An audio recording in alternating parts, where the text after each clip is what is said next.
वक्फ tribunal में एक interim order आया था, उसके खिलाफ आज Karnataka high court Gulbarga bench के सामने उसको चैलेंज किया गया। यहाँ पर भी वो फैसला पार्टली अलाउ किया गया है। उसके अंदर जो फैसला ट्रिब्यूनल में था, ट्रिब्यूनल में फैसला ये था कि 18 तारीख को शाम के 6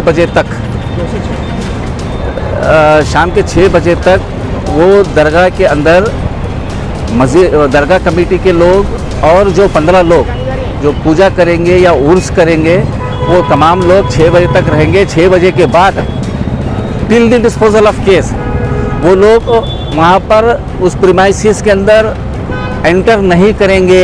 ये ऑर्डर वक्फ ट्रिब्यूनल का था।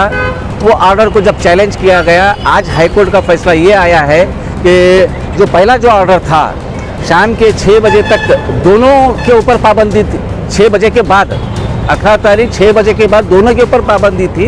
हाई कोर्ट में ये आया है कि दरगाह कमेटी के ऊपर कोई पाबंदी नहीं रहेगी।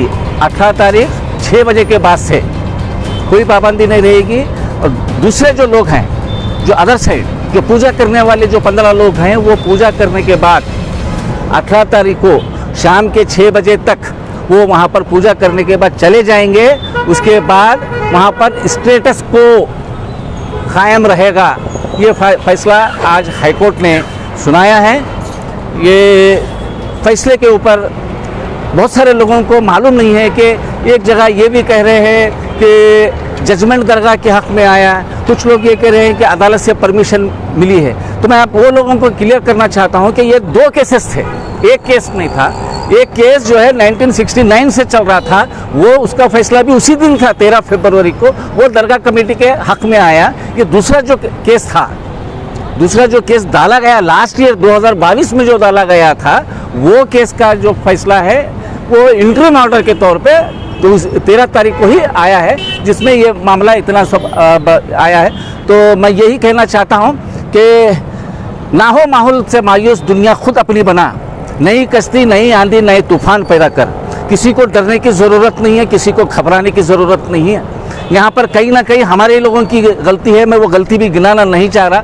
मैं तो ये इतना ही कहूँगा कि ये जो केस डाला गया वो केस ही नहीं डालना चाहिए था, ज़रूरत नहीं थी, क्योंकि 1969 से केस चल रहा था। 1969 का केस 2 बार जो है दरगाह कमेटी के हक़ में आने के बाद फिर ये केस जो डाले हैं, जो भी डाले हैं या डालने लगाएं, मैं उन लोगों को अभी नहीं कहूँगा। जब भी वक्त आएगा, ज़रूरत पड़ेगा, वो लोगों के वो उसके ताल्लुक से मैं खुलासा करूँगा। लेकिन इस वक्त वो कहने का ये सिचुएशन नहीं है, सर्कमटेंस नहीं है, क्योंकि अब यहाँ पर हम अदालत का फैसला है, कुछ कर नहीं सकते।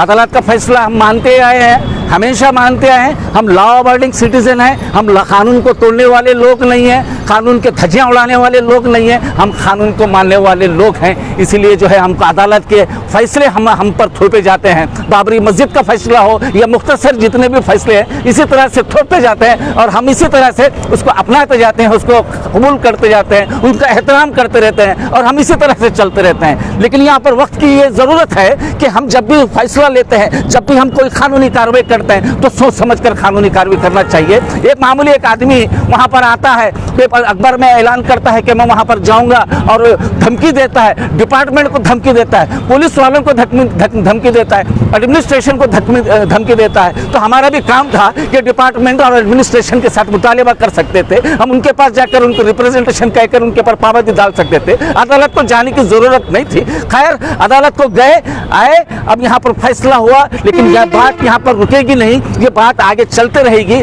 जब तक एक प्रॉपर कोऑर्डिनेशन नहीं रहेगा, दोनों पूरे लोग मिलकर बैठेंगे नहीं, मशवरा नहीं करेंगे, तो ये इसी तरह से हम जो है शिकस्त खाते रहेंगे। यहाँ अदालत के ऊपर अब ज़्यादा उम्मीद नहीं रख सकते, क्योंकि मैं कानूनदा हूँ। लोग सोचते होंगे ये कहने से शायद मेरे पर कंटेम्प्ट लगेगा। कंटेम्प्ट लगने दो, उसकी कोई फिक्र नहीं है, क्योंकि हक है मेरा फंडामेंटल राइट है। आर्टिकल 19 कॉन्स्टिट्यूशन ऑफ इंडिया के अंदर मुझे इजाज़त देता है, मैं तनखीद कर सकता हूँ, फैसले के ऊपर तनखीद कर सकता हूँ। शायद हो सकता है वहाँ पर कुछ खामियां हो सकते हैं। अदालत के अंदर जो फैसले सुनाए गए हैं, वो फैसला भी आज हाईकोर्ट ने बता दिया है कि तुमने जो फैसला किया वो फैसला गलत है, पार्टली गलत है। तो वो यहाँ पर मेरे को तनखीद करने का इख्तियार मुझे है। और हाईकोर्ट का जो डिस्ट्रिक्ट कोर्ट का जो ट्रिब्यूनल का फैसला है, उसके अंदर डेली उर्स कहाँ से होता है? उर्स एक बार होता है, उर्स साल में एक बार उर्स होता है, वो फैसले में ये बताया जा रहा है कि आप दोनों फरीक जाएंगे, मुस्लिम उर्स करेंगे, इन्हों पूजा करेंगे। उर्स की कोई बात ही नहीं है, वहाँ पर कोई जतरा नहीं है। जतरा जो उर्स का मतलब जतरा साल में एक बार होता है, 3 दिन या 4 दिन का रहता है, वहाँ पर वो नहीं है। हम उसे क्लेमिश नहीं करें और पाबंदी कमेटी के ऊपर डाल दिए। यहाँ पर हमारे ऊपर पाबंदी डालने की ज़रूरत क्या थी? दरगाह कमेटी के ऊपर पाबंदी डालने की ज़रूरत क्या थी? वहाँ सामने वाला जो दूसरे से जो एप्लीकेशन डाला है, इजाज़त मांग रहा है पूजा के, उसने भी ऑब्जेक्शन नहीं डाला है कि उनको इजाज़त नहीं देना चाहिए, तो फिर अदालत ऐसे कैसा फैसला समझ सकती है? बहरहाल आज हाईकोर्ट ने उसको क्लियर कर दिया है, फैसला क्लियर समझा दिया है। मैं लोगों को इतना ही कहना चाहता हूँ, अलंग के या गुलबर्गा के तमाम लोगों को जो फिक्रमंद है अलंग को लेकर, किसी को डरने की ज़रूरत नहीं है। ये कुछ लोग होते हैं फिरका परस्त जहन रखने वाले, जो गलत सोच रखने वाले, हिंदू मुस्लिम जात पात की बुनियाद पे बांटने वाले लोग, जहर फैलाने वाले लोग, ये वो काम करते रहेंगे, करने दो। लेकिन हम भी अपने इत्तेहाद का मुजाहरा करते हुए ऐसे फिरका परस्त ताकतों को ख़त्म करने का काम आने वाले दिनों में हम कर दिखाएंगे। और हुआ इस बार, लेकिन ये कोशिश करेंगे कि आने वाले साल में इस तरह से कोई पूजा वहाँ पर अलंग की दरगाह में नहीं होगा। ये कोशिश के बारे में हम तमाम लोग मिलकर सोचना होगा, समझना होगा। एक मजबूत लीडरशिप की यहाँ पर सख्त जरूरत है। ये जो मामला आया कमजोर क़यादत की वजह से वहाँ पर वो केस डाला गया, वो कमजोर क़यादत की वजह से वहाँ पर ये हालत वहाँ पर पैदा किए गए हैं। क्योंकि मैं तमाम चीज़ें चाहता हूँ, उसके जिम्मेदार कौन कौन है, किस सिचुएशन में केस को फाइल किया गया, ये तमाम चीज़ें मुझे मालूम है। लेकिन मैं अब नहीं कहूँगा, जब भी अगर कोई उठाएगा उंगली तो मैं बराबर उसका जवाब दूंगा। तो हम सिर्फ वेट एंड वॉच कर रहे हैं। मैं किसी के जज्बात के साथ मुझे खेलना नहीं है, कौम के जज्बात के साथ मुझे खेलना नहीं है, क्योंकि कौम का जज्बात का एहसास मुझे भी है, आपको भी है, हम तमाम को है। हमको सोचना समझना होगा हिकमत से, प्लानिंग से, क्या क्या हो रहा है। हर आए दिन हम पर जुल्म किया जा रहा है, हमको दूसरे दर्जे का शहरी के तौर पे हमको देखा जा रहा है। हमको जहाँ पर ऑफिस में जाते हैं तो हमको धुतलाया जाता है, क्यों? हम मुसलमान हैं तो क्या हुआ कि हम दूसरे, ये इस मुल्क की आज़ादी के लिए क्या हमारे लोगों ने अपनी जान की कुर्बानी नहीं दी?